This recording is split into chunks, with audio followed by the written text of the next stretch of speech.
Baduria BDO অফিসে দেখা যাচ্ছে যে একদল দুষ্কৃতী বলা যেতে পারে এদেরকে, কারণ এরা মারমুখী হচ্ছে যারা নির্বাচনী আধিকারিক তাদের দিকে।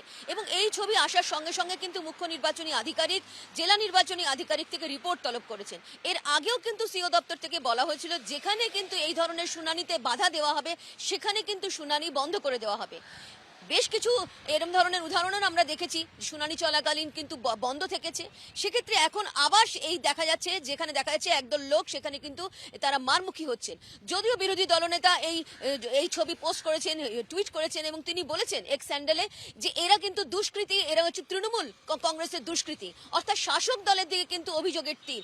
এবং এই কারণে যাতে কোনোভাবে যাতে বেনজল না ঢুকতে পারে, অর্থাৎ এখানে যারা যখন শুনানি চলছে যে কোনোভাবে অবৈধ ভোটার যাতে না আসতে পারে, সেই কারণেই কিন্তু এই ধরনের ঘটনা হয়েছে, যাতে বৈধ ভোটার থাকে এবং সেই জন্য নির্বাচনী আধিকারিকরা সেই চেষ্টা করছেন।